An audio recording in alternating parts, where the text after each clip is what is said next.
प्रेक्षकांनी दिला आहे. खरंच मी भारावून गेलेलो, आमची संपूर्ण टीम भारावून गेलेली आहे. आणि कुठेतरी वाटतं की ही जी एवढ्या वर्षाची तपस्या होती, एवढ्या वर्षाचं काम होतं, आणि आम्ही जो प्रयत्न केला होता आपल्या टीमतर्फे की महाराजांना एक आदरांजली, एक श्रद्धांजली, त्यांच्या चरणी हा चित्रपट एक फुलाप्रमाणे अर्पण करण्याचा, ते लोकांनी जसा प्रतिसाद दिला आहे तशी साथ सध्या पण देत आहेत. मी मराठी प्रेक्षकांचा, हिंदी प्रेक्षकांचा सदैव ऋणी राहील. आपण आलात त्याबद्दल परत एकदा तुमचं स्वागत आणि आभार. आणि आपले काही प्रश्न असतील तर. हितेश, काय अवघड होतं या चित्रपटात? नेमकं रोल तू केला आहे आणि लोकांना आवडत आहे, काय अवघड होतं, काय चॅलेंजिंग होतं ते? सर्वप्रथम जेव्हा आपण एखादा विषय निवडतो आणि तो जर विषय महाराजांचा विषय असेल तर सगळ्यात अवघड गोष्ट असते की तुमचं लिखाण, की तुम्ही काय लिहिताय, कुठली गोष्ट तुम्ही मांडण्याचा प्रयत्न करताय त्यात. कारण कसं असतं की जेव्हा आपण इतिहास वाचतो तर बऱ्याच लोकांनी बरेच संशोधन करून पुस्तकं लिहिलेली आहेत. ते सगळे पुस्तकं वाचणं, त्यात तुम्हाला कोणती गोष्ट कशी सांगायची आहे, त्या गोष्टीची मांडणी कशी झाली पाहिजे. बऱ्याच वेळा काय असतं की इतिहासात 4-4 गोष्टी ची नोंद असते, परंतु ब्रिजिंग जे गोष्टी असतात त्या मिसिंग असतात. मग त्या तुम्ही त्या कसं आहे, कुठलंही साहित्य जरी असलं ऐतिहासिक गोष्टीवर आधारित, त्यात तुम्हाला तुमचं इमॅजिनेशन वापरून तुम्हाला काही गोष्टी लिहाव्या लागतात. परंतु त्या लिहिताना सुद्धा अतिशय संवेदनशीलता आणि आदरपूर्वक आपल्याला त्या लिहाव्या लागतात. आणि तेच आणि तसंच मांडण्याचा प्रयत्न आम्ही या चित्रपटाद्वारे केलेला आहे. तर सगळ्यात चॅलेंजिंग गोष्ट आपण जर म्हणत असाल तर ह्या चित्रपटाचं लिखाण होतं. या पिक्चरमध्ये मल्टीटास्किंग केलेलं आहे, प्रोडक्शन, डायरेक्शन, राईट आणि लीड रोलचाही रोल प्ले केलेला आहे. तर किती डिफिकल्ट होतं हे चारही गोष्टी आपल्याला एक कॅरेक्टर आणि 4 गोष्टी डिफरंट प्ले करायचं? खरं आपण आताच म्हणालो की सर्वप्रथम लिखाण हे सगळ्यात फाउंडेशन, म्हणजे कुठल्याही चित्रपटाचं फाउंडेशन असतं तर ते लिखाण असतं. जर ते व्यवस्थित झालं की मग पाया जर मजबूत असेल तर मग काय बिल्डिंग आपण उंच बांधू शकतो. आणि पाया जर वीक असेल, किती जरी उंच बिल्डिंग बांधला तर ते पडणारच आहे. त्यामुळे लिखाण, रायटिंग याच्यावर जास्त भर दिला गेला.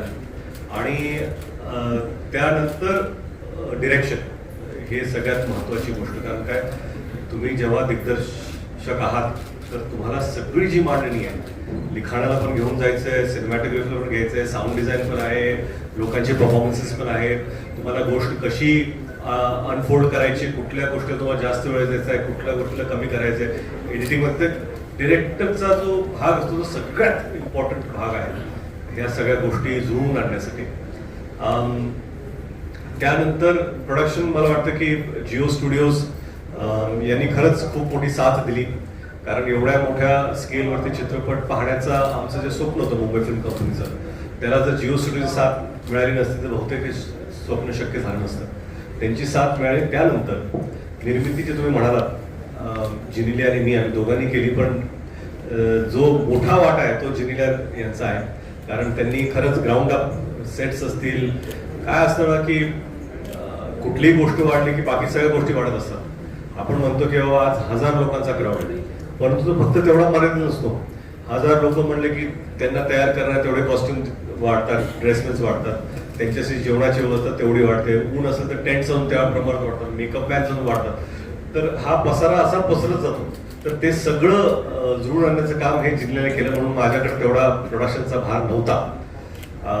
आणि मला वाटतं की ॲज अन ॲक्टर जे मी काम केलं, माझं काम माझ्यातल्या लेखकाने आणि माझ्यातल्या दिग्दर्शकाने थोडं सोपं करून टाकलं तेवढं करण्यासाठी. सर, हा चित्रपट hello sir, my self Gauri and I am from हे बाबा. मेरा क्वेश्चन ऐसा था कि हम सब महाराष्ट्र में रहते हैं, लेकिन जो फिल्म राजा शिवाजी है वो आपने हिंदी में रिलीज की है, तो इसके बारे में आप क्या कहना चाहते हैं? शायद आपको पता नहीं, मैंने मराठी में रिलीज की है.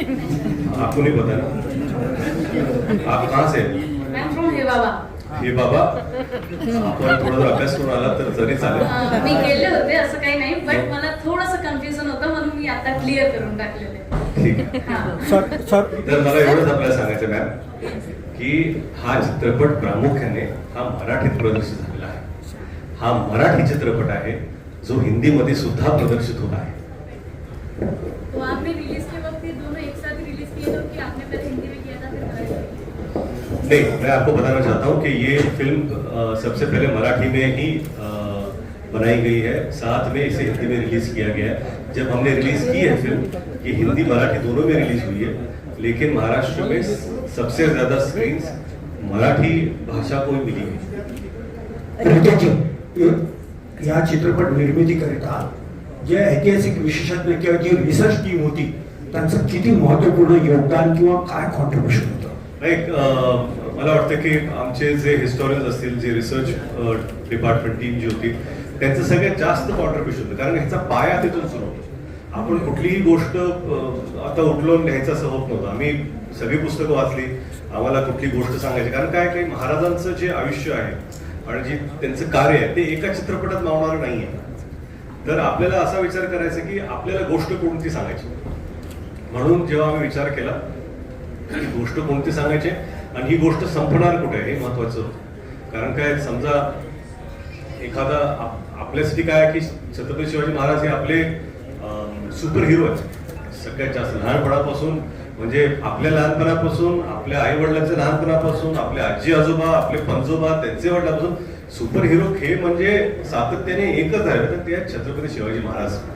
आणि म्हणून मला असं वाटतं की अशा व्यक्तीवर जर चित्रपट काढायचा असेल तर चित्रपटाची सुरुवात काय असली पाहिजे आणि शेवट काय असला पाहिजे, या दोन गोष्टी जर आपल्याला मिळाल्या तर त्यातला ऐतिहासिक संदर्भ हा सगळ्यात महत्वाचा आहे. कारण तो चुकला तर मग काहीच उपयोग नाही.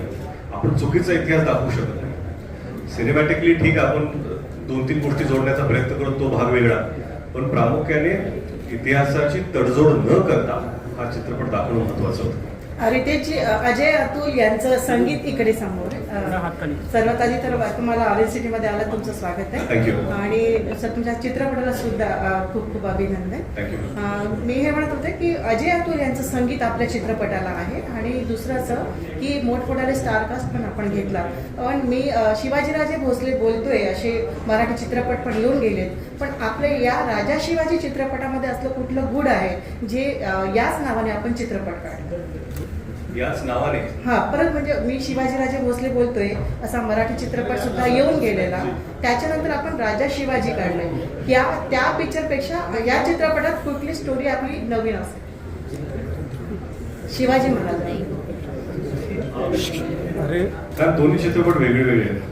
ती स्टोरी सस्पेन्स काय? नाही, सस्पेन्सचा प्रश्न आहे का? कसं आहे ना, आपण मी शिवाजी भोसले पाहिला का चित्रपट? पाहिला चित्रपट. ती गोष्ट आधुनिक काळातली, ही गोष्ट ऐतिहासिक आहे, तर तिथेच फरक आहे.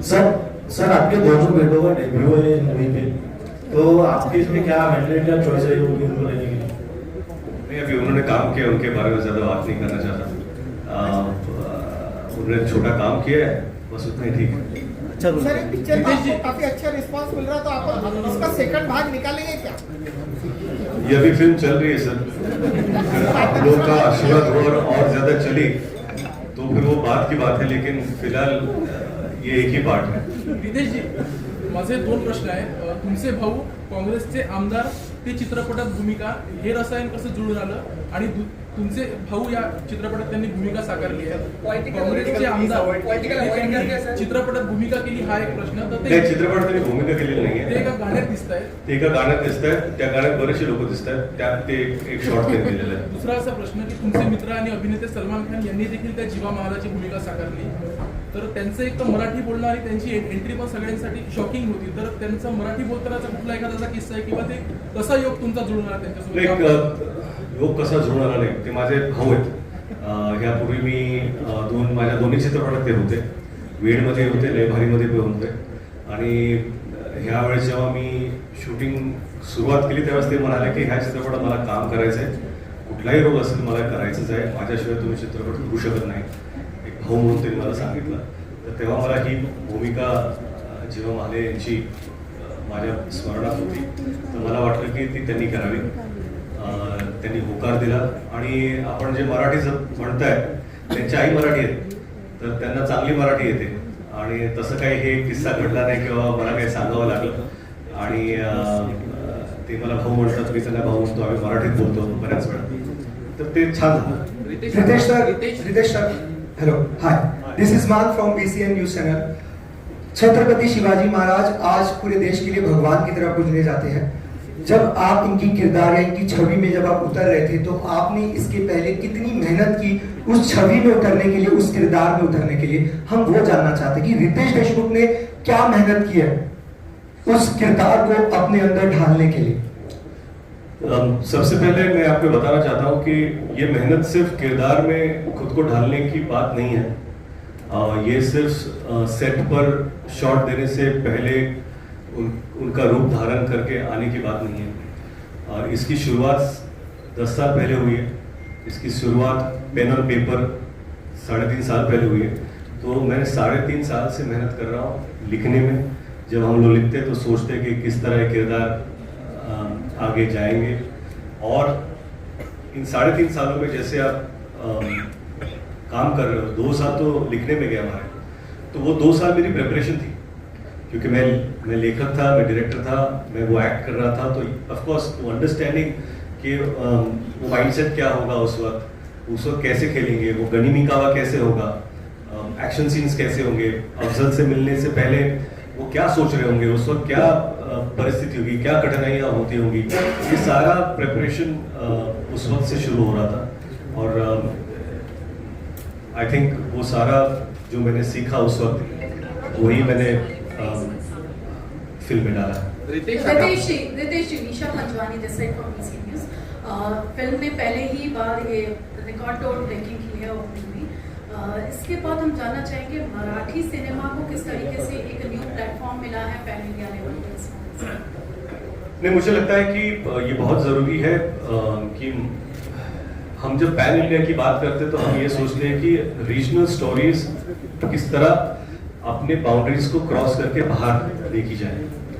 और यही शुरुआत मुझे लगता है कि शायद राजा शिवाजी इस फिल्म के द्वारा हमने छोटी सी शुरुआत की है, जहाँ के महाराष्ट्र के बाहर हिंदी भाषिक लोग देख रहे हैं, कर्नाटका में देख रहे हैं, तेलंगाना में देख रहे हैं, निज़ाम टेरिटरी में देख रहे हैं. तो ये सारी जो फिल्म टेरिटरीज होती है वहाँ पर ये फिल्म बहुत अच्छी जा रही है, चल रही है, लोग सराह रहे हैं. तो मुझे लगता है ये पहली पहल है, और इसके बाद और बहुत सारी कहानियाँ आनी चाहिए. जैसे हम कांतारा देखते हैं, KGF देखते हैं, बाहुबली देखते हैं, पुष्पा देखते हैं, उसी तरह मुझे लगता है कि यहाँ से कहानियाँ बाहर जानी चाहिए. कल हो सकता है पंजाब की फिल्में या फिर उसकी कहानियाँ हम लोग यहाँ देखें. तो I think it's a great opportunity. Ritesh ji, नागपुरात आपलं खूप खूप स्वागत. मी रत्नाकर, लोकवाहिनी मीडिया. हा आता अभिनय करून झाला, शिवाजी महाराज जगून झाले. एक नवीन पिढी आणि जुनी पिढी, जसं तुम्ही सांगितलं आपले आजी आजोबा आणि सगळी पिढी, आता जी येणारी पिढीची नवीन पिढी म्हणजे आमची मुलं, त्यांच्या मुलांची मुलं पाहत आहे, त्यांच्यासाठी राजा शिवाजी काय देत आहे? म्हणजे तुमचा उद्देश काय होता ते? नाही, कसं आहे माहिती आहे का की आपण जसे किंवा ह्या पूर्वीची पिढी जशी अनुभवले महाराजांना, ते त्या काळात मीडिया, समजा आपण गोष्टी ऐकायचो, गोष्टी सांगत रात्री झोपताना आपल्या आजी किंवा आई सांगतात त्यापूर्वी, आणि नंतर पुस्तकं जेव्हा छापायला गेली, जेव्हा शिक्षण वाढलं तेव्हा मग वाचायला लागलो आपण. आता एवढं फास्ट पेस झालंय की मला वाटत नाही की बसून वाचण्यासाठी लोकांना एवढा वेळ आहे. एवढं आपण रील्स पाहतो, सगळं फास्ट झालंय. म्हणून कुठेतरी मला वाटतं की ही जबाबदारी, जेव्हा एखादा चित्रपट ऐतिहासिक पर्सनॅलिटीवर आधारित असेल तर आपण जबाबदारीपूर्वक जर हा चित्रपट बनवला तर कुठेतरी आपण सिनेमॅटिकली त्यांना एंगेज करू शकू. आणि हे जे आपला इतिहास आहे, आपला जो खरंच ज्या इतिहासावर आपल्याला अभिमान आहे तो आपण सांगण्याचा प्रयत्न. म्हणून मी माझं हेच म्हणणं आहे की महाराजांवरती कसं आहे की एक दृष्टिकोन माझा आहे, याच्यात बऱ्याचशा गोष्टी नसतील, कारण कुणी अजून जर बनवला तर तो दृष्टिकोन त्यांचा वेगळा असेल. तर जितके जास्त महाराजांवरती चित्रपट बनतील तितके चांगले, कारण काय वेगवेगळ्या पर्स्पेक्टिव्हने, वेगवेगळ्या डायनॅमिझमनी त्या गोष्टी लोकांच्या समोर येतील आणि तेवढेच जास्त आपल्याला महाराज समजण्यात त्याचा उपयोग होईल. आज राज्यों के चुनाव के जो रुझान आए हैं उसमें विजय जो थलपति है, मैंने अब तक न्यूज नहीं देखा सर. थलपति 3 हुए हैं जी, वो भी फिल्म क्या कहेंगे उसको? मुबारकबाद है, बहुत अच्छी बात है. रितेश दादा वेदांत फ्रॉम अभिजित भारत. एक मराठी चित्रपट ज्यावेळेला आपण बघतोय तुमचा राजा शिवाजी चित्रपट जेव्हा आला, एक मोठी स्टार ज्यामध्ये संजय दत्त पण आहेत, विद्या बालन पण आहेत, अभिषेक बच्चनांचा जो रोल आहे संभाजी राजे भोसले यांचा, हा खूप गाजतो आहे, सगळ्यांची त्याच्याबद्दल खूप प्रशंसा येत आहे. हा मराठी भाषेमध्ये जेव्हा तुम्ही चित्रपट करत होता एवढ्या मोठ्या स्टार कास्टला घेऊन, त्यावेळेला काय चॅलेंजेस होते आणि काय अनुभव तुमचा यावेळेला राहिला? आणि सोबत ऍड ऑन की एक मोठ्या बजेटचा हा चित्रपट आहे, याला करताना काय मनात विचार होते, काय रिस्क फॅक्टर होता? नाही, तुम्हाला सांगू का, खरं म्हणजे ह्या चित्रपटात बरेच मोठे मोठे कलाकार आहेत, ठीक आहे, आणि ह्या सगळ्या कलाकारांनी खरंच प्रामाणिकपणे काम केलं, मैत्रीच्या नात्यात काम केलं. आपण जेव्हा मोठं आता कितीतरी बजेटचे तर्क मीडियामध्ये लावलेले असतात, 100 कोटीचा चित्रपट आहे, असं काहीच नाही. खरं सांगतो मला, अभिषेक बच्चन यांनी मोफत काम केलं पिक्चरमध्ये, सलमान खान यांनी मोफत काम केलं पिक्चरमध्ये, विद्या बालन यांनी मोफत काम केलं पिक्चरमध्ये, बमन येणाऱ्यांनी यांनी मोफत काम केलं पिक्चरमध्ये, जिनिल्या देशमुख यांनी मोफत काम केलं पिक्चरमध्ये, रितेश देशमुख यांनी मोफत काम केलं पिक्चरमध्ये. हे महत्वाचं सांगायची गोष्ट. आणि जिथे महाराजांचा विषय येतो तेव्हा ह्या सगळ्या गोष्टी बाजूला ठेवून आम्ही हा चित्रपट करण्याचा प्रयत्न केला आहे. तर तरी ह्या मीडियामध्ये जे बजेटचे तर्क लावले झाले ते कृपया लावू नका. आपल्या परीने सगळ्यांनी जे काही होत असेल ते इथे करण्याचा आम्ही प्रयत्न केला. म्हणून मी सांगतो, फरदीन खान परत मोफत काम केलं चित्रपटामध्ये. हे सगळे जे माझे मित्र आहेत त्यांना जेव्हा वाटलं की आपला मित्र छत्रपती शिवाजी महाराजांच्या आयुष्यावरती एक चित्रपट काढण्याचा प्रयत्न करतोय मराठी भाषेमध्ये, जिथे आपल्याला खरंच बजेटची तरतूद तेवढी नसते, तर मदत म्हणून हा चित्रपट मी हिंदीमध्येच काढू शकलो असतो, डिरेक्टली करू शकतो, पण ती माझी इच्छा नव्हती. मला मराठी भाषेमध्येच हा चित्रपट ह्या स्केलला काढायचा होता. चित्रपट क्षेत्रामध्ये जेव्हा आपण पदार्पण केलं तेव्हा विलासराव देशमुख साहेबांनी आपले चित्रपट बघितले. आज जर विलासराव असते तर किती आनंदी काय वाटलं असतं, काय सांगाल हा चित्रपट? अनेक त्यांना किती आनंद झाला असता का नसता हे मी सांगू शकत नाही, परंतु माझी इच्छा असली असती की हा चित्रपट माझ्या वडिलांनी पाहायला पाहिजे होता. ह्या चित्रपटामध्ये बरेचसे भाव क्षण होते, सीन्स जे म्हणतो जेव्हा थोरले शंभू महाराज यांची जेव्हा खबर येते, मला मीडियामध्ये सांगायचं नाही पण त्यांची जेव्हा खबर येते तो एक भावक्षण या सीन मध्ये होता. खरंच तो दिवस माझ्यासाठी कठीण गेला. शिवाजी महाराज आणि सैबे राणीसाहेबांचा जो शेवटचा सीन आहे या चित्रपटात दोघांचा, तो क्षण पण भावूक होता. आणि असे बरेचसे क्षण आहेत त्या चित्रपटामध्ये जे ते खरंच मी डिरेक्ट करताना किंवा ऍक्ट करताना भावूक झालो होतो. सर तुम्ही खूप भावूक झाला, थोडंसं कॉमेडी पण तुम्ही ज्या पद्धतीनं संजीव कुमारच्या याच्यामध्ये एखादं तुमचं तोपर्यंत. सर आपण कुठून आहात? मी NDTV Praveen Mudholkar. Sir NDTV असे प्रश्न कसे विचारतो? मला हेच विचारतो तुम्हाला, हा सीन काय, हा चित्रपट कोणता आहे? तुम्ही तुझे मेरी कसम पासून आम्ही तुम्हाला सगळं तुझे मेरी कसम पासून आजपर्यंत सगळं तुमच्या जॉनर सगळे पाहिलेले आहे. तुमच्या प्रत्येक म्हणजे हा प्रश्न योग्य यासाठी आहे. तुझी कॉमेडी आम्ही पाहिली आहे, तुझे मेरी कसम मधलं पहिला शो तुमचा आम्ही पाहिला आहे. आता राजा शिवाजी पर्यंत तुम्ही आलात ऍक्टर म्हणून. तुम्ही ज्या पद्धतीनं प्रत्येक रोल तुम्ही संजीव तुम्ही जे तुमच्या मिमिक्री या पद्धतीनं हे होतात तसा हा सिरियस रोल तुम्ही केलेला आहे. त्यासाठी हा प्रश्न अत्यंत महत्वाचा आहे. सर मी सांगू का, आपण एनडीटीव्ही मध्ये आहात पण मला असं वाटतं की हा अत्यंत चुकीचा प्रश्न आहे. कारण का मी तर छत्रपती शिवाजी महाराज चित्रपटाचे आलोय आणि हे असे प्रश्न तुम्ही जर विचार तर मी ते काही उत्तर पण देऊ शकतो. शिवछत्रपती हिंदवी स्वराज्याचे संस्थापक आहेत. तुम्हाला चित्रपटाचं टायटलिंग करताना वाटत नाही का कुठेतरी एकेरी उल्लेख झाला राजांचा टायटलिंग करताना? काय माहिती का, हा प्रश्न बऱ्याच लोकांनी विचारलेला आहे. मला वाटतं की तुमच्या मनात जेवढी आपल्या छत्रपती शिवाजी महाराजांबद्दल आस्था आदर आहे तेवढीच आस्था आणि आदर माझ्या मनात आहे. मी जेव्हा हे ठरवलं होतं की ह्या चित्रपट टायटल काय असलं पाहिजे तर एकेरी उल्लेख म्हणून ठेवलं नाही. तुम्ही जर चित्रपट पाहिला तर तुम्हाला समजेल की हा जो प्रवास आहे या चित्रपटामध्ये तो जन्मापासून अफजल पदापर्यंतचा आहे. पण हा जो प्रवास आहे, ही जी गोष्ट आहे, ही एका छोट्या मुलाची, शिवबाची गोष्ट आहे. ते शिवबा जे शिवाजी राजे होतात आणि अफजल बदानंतर राजा शिवाजी म्हणून ज्याला जग संबोधतं किंवा असे कोणते पराक्रमी राजे आहेत ज्यांनी हे केलं, म्हणून या चित्रपट टायटल हा प्रवास राजा शिवाजी याच्यापर्यंतचा आहे. राजा शिवाजी तो छत्रपती शिवाजी महाराज हा प्रवास हा वेगळा प्रवास आहे. म्हणून ह्या टायटलमध्ये असं काहीही नव्हतं ज्याच्यामुळे लोकांना असं वाटलं पाहिजे की अनादर आहे. सर, एक और सवाल था. जिस तरीके से आपने कहा है कि राजा शिवाजी को आप मराठी में भी जिस तरीके से आपने इंट्रोड्यूस किया, क्या राजा शिवाजी के जरिए मराठी सिनेमा को ग्लोबल लेवल पर लेके जाने की तैयारी है? और एक सवाल जिस तरीके से बना था कि हम लोग देखते हैं कि साउथ की मूवीज आजकल एक अच्छा नाम कमा रही है, लेकिन फिलहाल हम लोग अगर मराठी रीजनल लैंग्वेज की बात करें तो मराठी सिनेमा इतना ग्रो नहीं हो पा रहा है. क्या कुछ फैक्टर्स आप बताओ? नहीं, सबसे पहले आपने ये कहा कि क्या मैं राजा शिवाजी मराठी में भी करा नहीं. मराठी में जिस तरीके से आपने कहा कि मैंने मराठी ही फोकस था मेरा और साथ में हिंदी. जी नहीं ग्लोबल लेवल पर आप मराठी को लेके जाना चाहते नहीं, क्या है ना कि, सबसे पहले ये फिल्म राजा शिवाजी है जो मराठी भाषा में ही है. ये हिंदी भाषा में भी अवेलेबल है, जिसे पहले भी कहा था. बात ये नहीं है कि क्या हम इसे ग्लोबल लेवल तक ले, ये कहानी ऐसी है जो मुझे लगता है ज़्यादा से ज़्यादा लोगों को जाननी चाहिए. अब वो डिपेंड करता है कि फिल्म कैसे चलती है और फिर वो कितने लोगों तक पहुंचती है.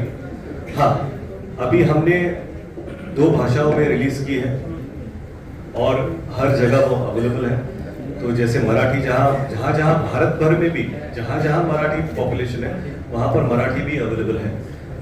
जैसे हम ओवरसीज में अगर जाए तो अमेरिका से फोन आते हैं मुझे जहाँ पर मराठी भी अवेलेबल है और हिंदी भी अवेलेबल है. तो ये दोनों भाषाएं ओवरसीज भी अवेलेबल है. तो मुझे लगता है कि ये प्रयास यही है कि हमारे महाराजा की कहानी, हमारे राजा की कहानी, हमारे छत्रपति श्री शिवाजी महाराज की कहानी जितने ज़्यादा लोगों तक पहुँच पाए उसका ही प्रयास है. सर रितेश दादा, एक ये जो फिल्म जो आपकी जो रिलीज हुई है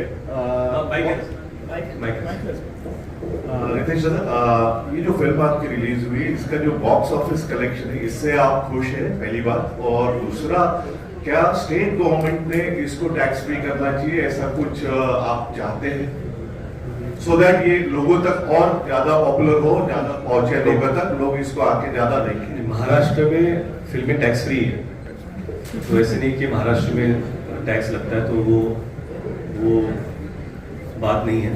और जहाँ तक सवाल आता है क्या मैं इस कलेक्शन से खुश हूँ, बेहद खुश हूँ, क्योंकि जितने कलेक्शन अब तक नहीं हुए उतना प्यार लोगों ने इस फिल्म को दिखाया है महाराष्ट्र में और बाहर भी.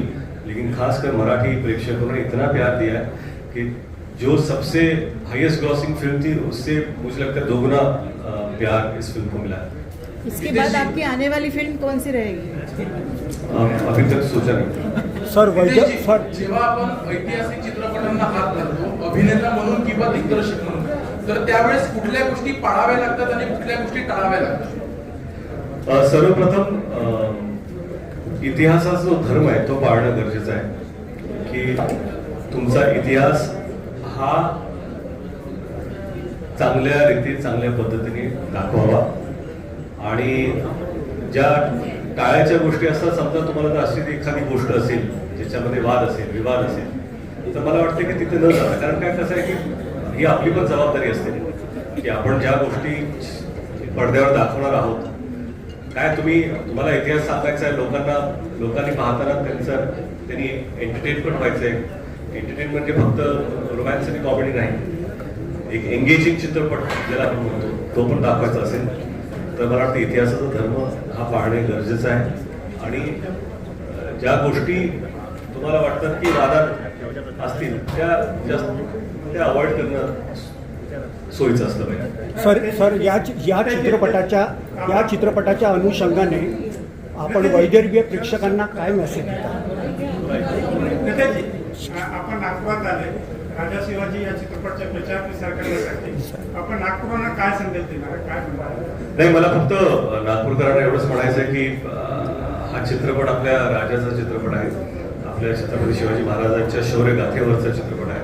तर सर्वांनी हा चित्रपट पाहावा आणि मी आवर्जून आपल्या माध्यमातून सांगू इच्छितो की हा चित्रपट संपूर्ण परिवाराने पाहावा, कारण ही गोष्ट आजी आजोबांनी पण ऐकलेली आहे, नातवंडांनी पण ऐकलेली आहे. तर लहान मुलांनी खरंच आई वडिलांनी आपल्या मुलांना घेऊन हा चित्रपट पाहायला जावा अशी माझी इच्छा आहे.